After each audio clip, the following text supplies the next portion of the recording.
जय श्री सीताराम जी, जय श्री बालाजी महाराज। भैया बालाजी द्वारा उन्हीं की प्रेरणा से बनाए हुए उनके इस चैनल में आप सभी का हृदय की गहराइयों से स्वागत है। और जितने भी नए सदस्य जुड़े हैं उनका भी भैया का ये दास उनके चैनल में स्वागत करता है हृदय की गहराइयों से।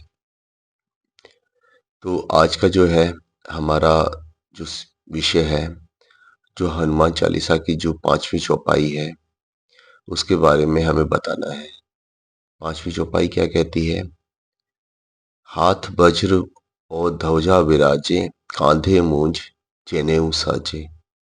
तो इसके बारे में जो हमारे तुलसीदास जी ने जो हनुमान चालीसा में ये चौपाई लिखी है या भैया ने वो लिखवाई है, तो उसका अर्थ क्या हो सकता है, क्या होता है, या मुझे जो भैया ने बताया है या जो मैं इसके बारे में जान पाया हूँ, क्योंकि एक समुद्र है जहाँ से जितना मर्जी आप हर चीज की बहुत सारी व्याख्या होती है, बहुत सारे पर्यायवाची शब्द है, वो आपके ऊपर है कि आप उसको किस तरह से आप अपने जीवन में उसको धारण करना चाहते हो। सुन कहने वाले सिर्फ इतना भी कह सकते हैं कि जो हमने अभी तक बचपन से ही सुनते हुए आए हैं इन लाइनों के बारे में। तो ये क्या कह रहे हैं, उनके एक हाथ में वज्र है, मतलब गदा है, बहुत ही मतलब बलशाली, एकदम ताकतवर है वो। उनके हाथ में गदा है और एक हाथ में ध्वजा है उनके पास, और उनके कंधे पे जो है एक मूंज रूपी जो घास होती है उसके जो है उन्होंने जनेऊ धारण कर रखा है। हमने इतना ही पढ़ा है। अब इसके आगे वो हमें कहना क्या चाहते हैं? हर शब्द हमसे कुछ कहना चाहता है। आज की स्थिति में हमारे बालाजी और हमारे तुलसीदास जी ने उस समय में जो लिखा गया था, वो आज की परिस्थिति को ध्यान में रखते हुए ये सब लिखा था। तो हम लोग इसको किस हिसाब से अपने पास इसको रख सकते हैं? तो इसके बारे में मैंने अपनी बहन को बोला था कि मुझे बताएं इसके बारे में एक। तो मेरी छोटी बहन है, तो उन्होंने मुझे बताया है कि इसकी व्याख्या उन्होंने की, जो भी अपनी तरफ से बहुत ही बेस्ट जो व्याख्या की है। तो ऐसे ही आप लोगों को भी धीरे-धीरे करके भक्ति मार्ग में इतना आगे बढ़ना है कि आपको मेरी ज़रूरत ना पड़े। आपको आप अपनी तरफ से ये व्याख्याएँ, ये सब कुछ आप करते रहेंगे कि हाँ, ये सब क्या है? ये प्रत्येक शब्द जो है हमें चौपाई की हो या हमारे जितने भी ग्रंथ हैं जो हम उनको पढ़ते हैं, रामचरितमानस हो या सुंदरकांड हो, जितने भी हम ग्रंथ पढ़ते हैं, सिर्फ हम पढ़ने के हिसाब से ना पढ़ें। वो हमें कहना क्या चाहते हैं, वो एक चिट्ठी है जो उस समय पे लिखी गई थी। वो एक कोड है जिसको कि हमें आज के ज़माने में हमें डिकोड करेंगे। जब हम डिकोड करेंगे तो वो हमारे काम में आएगी। वरना जैसे उन्होंने लिखी थी हमने वैसी पढ़ दी, हमारे आने वाले बच्चे भी वैसे ही पढ़ेंगे, तो उसका कोई लाभ होने वाला है नहीं। तो मैं अपनी छोटी बहन की व्याख्या को लूँगा, और जो भी जो भैया बालाजी से हमारे जो भी मतलब जो मैंने सीखा है उसको थोड़ा-सा डालूँगा। बाकी बहुत सही उन्होंने व्याख्या की है, उसी को मैं लूँगा। तो वो क्या कहना चाहते हैं कि हाथ वज्र और ध्वजा विराजे। तो इसमें क्या कह रहे हैं? एक हाथ में उनके शस्त्र हैं, दूसरे हाथ में उनके शास्त्र हैं। ध्वजा हमारे शास्त्र को दिखाती है, हम किसके नाम की माला कर रहे हैं। कौन हमारे गुरु जो हैं, गुरुजन, वो बताते हैं हमारे कि हाँ, हम कहाँ से आए हैं, वो बताते हैं। जैसे हमारे बालाजी जब लंका में गए थे, जहाँ शस्त्र उठाने की ज़रूरत पड़ी थी उन्होंने, तो अक्षय कुमार को उन्होंने जैसे मारा था, राक्षसों को मारा था। लेकिन जहाँ शास्त्र की ज़रूरत पड़ी थी, जब रावण ने उनसे बात करी, तो रावण को पहले ही शब्द में पता चल गया कि नहीं, ये बहुत ही गुणी व्यक्ति है। ये कोई एकदम मतलब वैसे सिर्फ एक वानर नहीं है।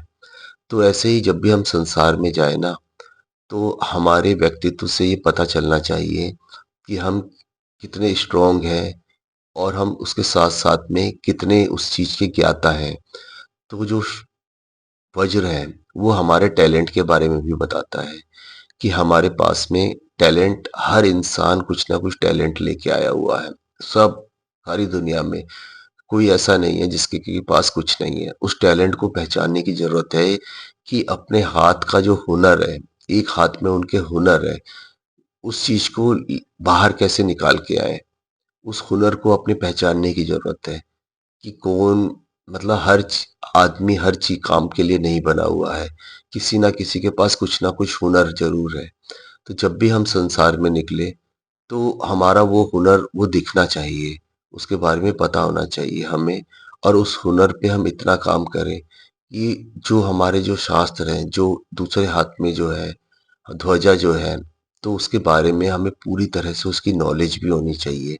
सिर्फ हुनर दिखने से बात नहीं होनी चाहिए, उसकी बिल्कुल एकदम डीप नॉलेज भी होनी चाहिए हमको, कि हमें किस बारे में हम लोग जानते हैं, हमें सामने वाले से कैसे प्रदर्शित करना है।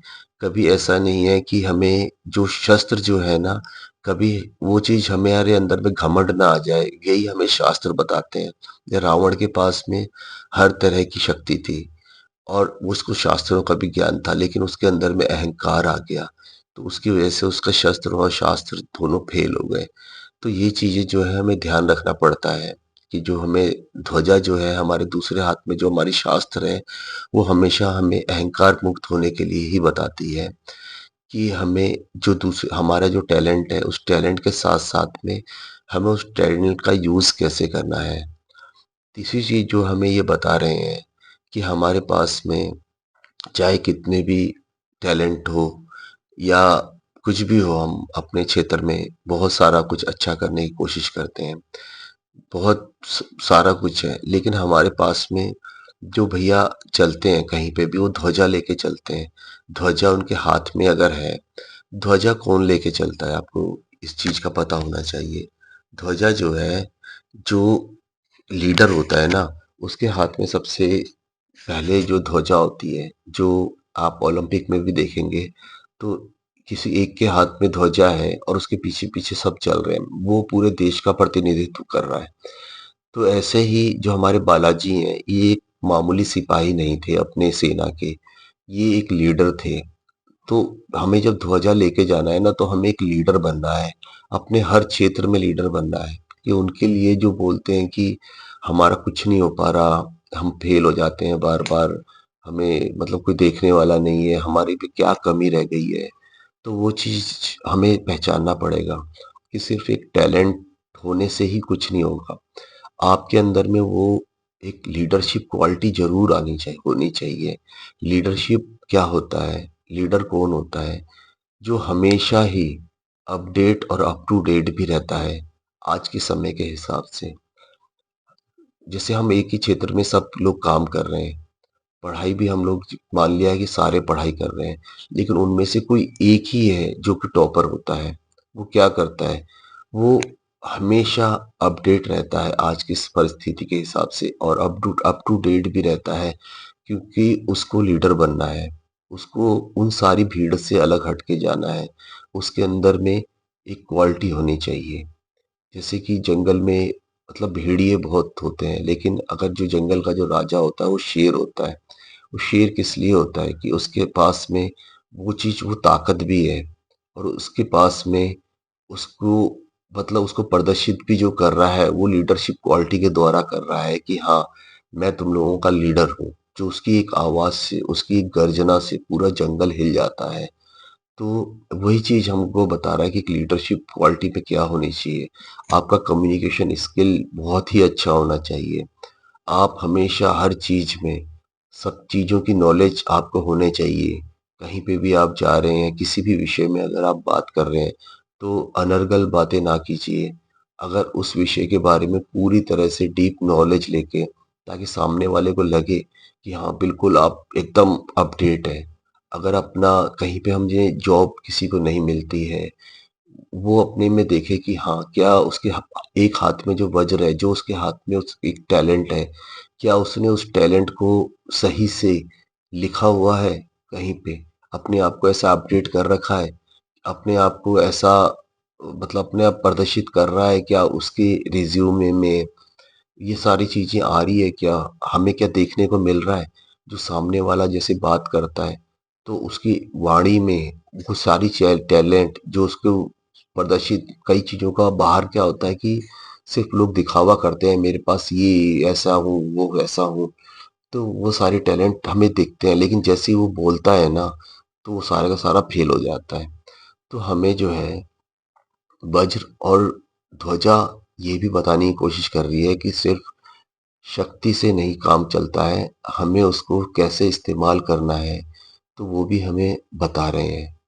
तो इस चीज़ का ध्यान रखना है कि हमारे पास अच्छी उसको अपने जितने भी हमें टैलेंट हो, उसका सही से उपयोग जो है, उसको करना आना चाहिए।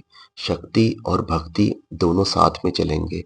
हमारे जो एक हाथ में शक्ति है, उसके हाथ में जिस आदमी को उस शक्ति से हमें दिखाना है कि नहीं, ये बहुत ही ज़्यादा स्ट्रॉन्ग आदमी है या स्ट्रॉन्ग मेरी बहन है, तो हमें वो पता चलना चाहिए कि नहीं, इसके पास में कुछ ऐसा है जो बाकी लोगों के पास नहीं है। और दूसरा, जहाँ पे हमें अपनी भक्ति को कभी भी नहीं भूलते हुए जाना है, चाहे हम कितने भी ताकतवर हो जाएं, कितने भी हम ऊंचे चले जाएं, लेकिन वो भक्ति हमारे साथ हमेशा रहनी चाहिए। तो भैया की जो राम नाम की जो ध्वजा है, वो नाम जाप है, वो भी हमारे साथ चलना चाहिए। तो इन 2 शब्दों में बहुत सारी व्याख्या मैंने आपको बताई है, तो वो अलग-अलग लोगों के लिए है, तो उसको हम ले सकते हैं और कुछ व्याख्या आप भी कर सकते हैं अपनी तरफ से। और आने वाले टाइम में मुझे जैसा लग रहा है कि जैसे-जैसे हम आगे बढ़ेंगे, तो आप लोग खुद भी इस चीज़ में अंदर जाने की कोशिश करोगे कि ये चौपाई क्या कहती है, और आपको बहुत ही आनंद मिलेगा। जब मैं आपको बताऊँगा, तो आपके मन में आएगा कि नहीं, मैं भी यही सोच रही थी या मैं भी यही सोच रहा था। तो ये बहुत ही आपको आनंद इस चीज़ में मिलेगा कि नहीं, आप अब उस रास्ते तक पहुँच गए हो। अब सिर्फ़ आपको चलना है। तो ऐसे धीरे-धीरे करके ही हम लोग अपनी भक्ति को आगे बढ़ाएँगे। अब जो है अगली लाइन में क्या कह रहे हैं, काँधे मूंज जनेऊ साजे। तो ये मूंज जो होता है एक पवित्र घास मतलब होता है, उसके जनेऊ बनाया जाता है। तो भैया ने उस जनेऊ को धारण कर रखा है। अब वो क्या कहना चाहते हैं इस चीज़ में? तो इसकी व्याख्या में बहुत लंबा टाइम भी जा सकता है। मैं बहुत ही कम टाइम में, क्योंकि आप लोगों के पास टाइम नहीं है, आप लोगों को टाइम का सदुपयोग भी नहीं पता कि हम सत्संग जितना भी करें, उस जितना भी हम टाइम दें, वो हमें परमात्मा तक मिलाने के लिए हमें उतनी दूरी हमें कवर कर देता है। सत्संग एक वाहन है जो हमें, परमात्मा हमारा डेस्टिनेशन है जहाँ तक पहुँचना है। तो जितने हम सत्संग रूपी वाहन में बैठ के जितनी दूर तक चलेंगे, जितना हम देर तक सुनेंगे, जितना हम महसूस करेंगे, हम उतने ही आगे हम जा सकते हैं। लेकिन अभी इतनी समझ आप लोगों में अभी नहीं आ रही है बहुत से लोगों में, तो नहीं देख पाते हैं। तो ये उनके लिए होगा जो कि अभी यहाँ तक भी शायद देख पाए होंगे। तो ये क्या कहना चाहते हैं, कांधे मूंज जेनेऊ साजे। पहली लाइन में जो हमारे पास में शस्त्र भी थे, शास्त्र भी थे, हमारे पास ताकत भी थी, हमारे पास उस ताकत का इस्तेमाल करने का बुद्धि भी थी। लेकिन ये सारा कुछ हमें लेके जाते हुए भी हमारे पास में, हमारे जो कंधे पे, हम हमेशा हमारे कंधे पे एक रिस्पॉन्सिबिलिटी रहती है। तो जेनेऊ हमारी रिस्पॉन्सिबिलिटी है। ये हमें बता रहा है कि जब भी हम समाज में जब निकल रहे हैं, हम लोग अपनी एक रिस्पॉन्सिबिलिटी के साथ निकल रही है। एक हमारे पास एक मतलब हमारी कोई ज़िम्मेदारी बनती है, हमारे वो संस्कार हमारे दिखने चाहिए। जैसे जेनेऊ जो है, वो हमारे 3 तरह के धागे से मिलके बनी हुई है।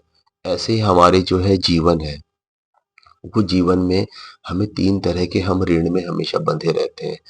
तो वो ऋण को हम कभी भी उतार नहीं पाते हैं। उस चीज़ का ऋण हमेशा हमारे कंधे पे रहना चाहिए। उसका हमेशा एक मतलब भार रहता है हमारे पास, या फिर आप कह सकते हैं हमारे पास उनके संस्कार चलते हैं। उनके संस्कार कभी भी वो मतलब ख़त्म नहीं होने चाहिए। तो वो कौन-कौन से ऋण हैं? वो एक ऋण होता है, जो 3 तरह के जो जनेऊ में धागे होते हैं। एक ऋण है हमारे गुरुओं का ऋण है, जिनसे कि हम कुछ सीखते हैं, जो हमें बताते हैं। तो वो गुरु हैं हमारे, जो टीचर्स होते हैं। एक ऋण होता है हमारे माता-पिता का ऋण होता है। जो हमें इस जीवन को कैसे जीना है, हम जो जीवन में आए हैं, उनकी वजह से आए हैं। एक उनका ऋण होता है, एक हमारे परमात्मा का ऋण होता है, जो हमें बता रहे हैं कि उनकी कृपा हमारे ऊपर हमेशा रहती है, हमेशा है। तो लोग जो हैं, इनमें से बहुत से लोग भूल जाते हैं या जब भी समाज में निकलते हैं अपनी रिस्पॉन्सिबिलिटी के साथ में जो कांधे में लेके चल रहे हैं वो, तो कहीं भी कभी इनको इतना ज़्यादा लगता है, मतलब बोझ ज़्यादा लगता है, तो वो भूल जाते हैं इनमें से बहुत सी चीज़ों को। तो वो चीज़ें हमें भूलना नहीं है। हमारे जो जनेऊ में 5 तरह के धागे से इसको बाँध के रखा गया है। तो वो धागे में 5 तरह की गाँठ है, वो हमेशा हमें बंधी रहनी चाहिए। उसको हमेशा कभी भी खोल के नहीं रखना। वो कौन-सी है? काम, क्रोध, लोभ, मोह, माया। इस चीज़ में जब भी हम समाज में निकलते हैं, अगर इसमें से जो भी चीज़ खुल गई है, जो भी चीज़ हमारे ऊपर हावी होगी, तो हम ज़रूर अपने संस्कार से हम लोग भटकते हैं। एक जनेऊ जो है हमारे कमर के ऊपर तक ही होना चाहिए, क्योंकि जो भी हमारे संस्कार जो होते हैं, ये देखा गया है कि लोग जो है इस चीज़ को, मतलब आज के दौर में लोग जो है जैसी कमर के नीचे से अपने संस्कार विहीन हो जाते हैं, तो ऐसे ही है हमारे जो ये संस्कार हैं, जो हम लोग लेके समाज में निकले हैं। लेकिन जब भी हम कमर से नीचे बिलो द बेल्ट, आप मैं कम बोल रहा हूँ, आप लोग ज़्यादा समझिए, क्योंकि हमारी बुद्धि, हमारा मन आजकल नीचे की साइड में जो है ज़्यादा लगता है लोगों का। तो हम लोग जो है, हमारी सोच नीचे की तरफ जा रही है, हमें इसको ऊपर उठाना है। तो वही है कि कभी भी हमारे संस्कार नीचे की तरफ ना जाए, जिससे कि हमारे गुरुओं का, हमारे देवताओं का, हमारे माता-पिता का अपमान हो। तो वो हमेशा ही अपने साथ में रख के चलना है, जहाँ पे भी जाना है। तो ये चीज़ हमको ये बता रहा है, संस्कार जो है हमेशा अपने साथ रहने चाहिए, कंधे पे हमारे रहने चाहिए। तो ये हमें जो टो वस्त्र के बारे में बता रहा है। अब टोटल जो चीज़ है, अब जो है चौथी चौपाई और 5वीं चौपाई का अगर हम एक सार हम लोग कहेंगे, जिसमें कि ये लिखा है, कंचन बरन विराज सुबेसा कानन कुंडल कुंचित केसा, हाथ वज्र और ध्वजा विराजे कांधे मूंज जनेऊ साजे। तो क्या है, ये सिर्फ एक बालाजी के एक सौंदर्य रूप का, एक बाहरी रूप का ही वर्णन नहीं है।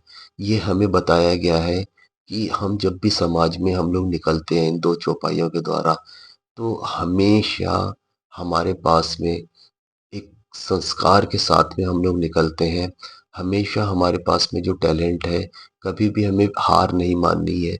वो सारी चीज़ें जो हैं हमारे पास में, अ, हमें दिखना चाहिए। हमें मन, आत्मा, इन सारी की बात की गई है। वो सारी चीज़ों से पवित्र होते हुए हमारे पास में हमारा टैलेंट है, उस टैलेंट को इस्तेमाल कर कैसे करना है, वो हमारी बुद्धि है, वो हमारी जो ध्वजा रूप में है, उसका हमें इस्तेमाल कैसे करना है। हमें अहंकार नहीं रखना है। और सबसे लास्ट में जो आता है हमारा ये संस्कार है, जो हम 3 जनों का जो हमारा जो ऋण है, वो चीज़ों को हमको लेके चलना है। जहाँ पे भी हम लोग जाएँ, तो हमें पता होना चाहिए कि नहीं, इन लोगों का हमें सर नीचे नहीं करना है, हमें नीचे नहीं झुकाना है, हमारी सोच नीचे नहीं होनी चाहिए, हमारी सोच गंदी नहीं होनी चाहिए। तो जैसे आपकी सोच जो है नीचे की तरफ होती है, तो हम संस्कार विहीन हो जाते हैं। तो हमेशा अपने आप को अपडेट और अप टू डेट रखना है आज के समाज के हिसाब से, तो आप कभी भी पीछे नहीं होंगे किसी से भी। आपके अंदर इतनी लीडरशिप क्वालिटी आ जाएगी कि आपको लोग मानेंगे कि नहीं, इसके पास टैलेंट के साथ-साथ में लीडरशिप क्वालिटी, कम्युनिकेशन स्किल्स और जो भी एक लीडर में चाहिए होता है, वो सब कुछ आपके पास मिलेगा। आपके बोलने में धैर्य होना चाहिए। मतलब हर चीज़ में आपको वही चीज़, आपको ध्वजा वो कब करेगी, जब आप नाम जाप करेंगे। आपके पास किसी न किसी के नाम का एक ध्वजा होगी, तो आप नाम जाप जितना हो सके आप कीजिए। इससे आप लोगों को शांति मिलेगी, आपके अंदर में धैर्य होगा। आपको किससे कैसे, कब, किस चीज़ रूप में आना है, वो चीज़ आपको पता चलेगा। कहीं आपको कैसे आपको दिखाना है, उस चीज़ के बारे में आपको बहुत ज्ञान मिलेगा।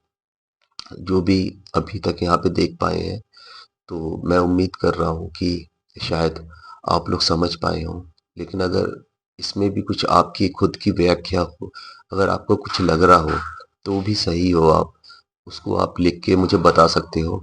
और कोशिश कीजिए कि अ, भैया के जो है मैसेज का, मैं अगर आप मुझसे कुछ पूछ रहे हैं, तो अगर मैं जवाब दे रहा हूँ, तो मुझे पता होना चाहिए उसका उसकी रिप्लाई आप लोग ज़रूर कीजिए, किसी भी रूप में कीजिए। ये आपकी रिस्पॉन्सिबिलिटी बनती है। सिर्फ़ एक पूछ के आप लोग चले जाओ, तो ये नहीं होता, क्योंकि हर कोई जो भी जुड़ा है वो मेरी आत्मा से जुड़ा हुआ है, और उन सवालों के, उनके सबके प्रश्नों के जवाब देना मैं अपना कर्तव्य समझता हूँ। तो आप लोग ये देखिए कि जो भी आपके में मन में जो भी है, तो मैं बार-बार बोलता हूँ कि हमारे भैया बालाजी जो भी बोलते हैं या हमारे गुरु जो बोलते हैं, वो हमारी जिज्ञासा का विषय होना चाहिए, संदेह का विषय नहीं होना चाहिए। तो आप लोग कोशिश कीजिए कि हर एक चौपाई को एक दिव्य मंत्र समझ के अपने अंदर में धारण कीजिए। आप एक-एक चौपाई की गहराई में जाइए, तो आपको पता चलेगा कि नहीं, ये चौपाई हमारे अंदर में ये चीज़, ये टैलेंट लेके आना चाह रही है। सिर्फ़ आप लोगों के दिमाग में सिर्फ़ एक चौपाई में नहीं घूमना चाहिए कि अष्ट सिद्धि नौ निधि के दाता। तो अष्ट सिद्धि और नौ निधि, यही लोग सोचते हैं कि बस हम लोग ये करते हैं तो हमें ये मिल जाएगा। सिर्फ़ एक चौपाई मतलब हमें जादू तंत्र मंत्र आ जाएगा, ऐसा कुछ नहीं है। हर एक चौपाई अपने आप को और मजबूत बनाने के लिए बोल रही है, ताकि हम लोग जब जाएँगे तो हमें ऑटोमैटिकली हम भीड़ से अलग हो जाएँगे और हमें वो चीज़ मिलेगा, जिस चीज़ के हम लोग हकदार हैं, जिसको हम डिज़र्व करते हैं। तो हम बाकी लोगों से अलग दिखेंगे। हम बालाजी के रूप में, बालाजी के दास के रूप में हमारे अंदर में वो सब कुछ क्वालिटीज़ होंगी हमारे पास में। भैया का नाम जाप भी होगा, और इस संसार में चलने के लिए हमारे पास वो सब टैलेंट होगा। हम किसी से पीछे नहीं होंगे। सिर्फ़ ऐसा नहीं है कि सिर्फ़ हम पूजा ही कर रहे हैं, पूजा-पाठ कर रहे हैं, तो हम किसी से पीछे समाज में रह जाएँगे, तो ऐसा बिल्कुल भी नहीं है। तो आपसे मैं उम्मीद कर रहा हूँ कि अगर अच्छा लगेगा तो कमेंट ज़रूर कीजिए, और भैया का जय श्री सीताराम जी का नाम अगर कुछ नहीं कर सकते तो कम से कम वो ज़रूर आप टाइप कर दीजिए, और जितना हो सके अगर जिसको ज़रूरत हो तो वो इस चैनल को वहाँ तक पहुँचाने की कोशिश कीजिए। तो जय जय श्री सीताराम जी, जय श्री बालाजी। खुश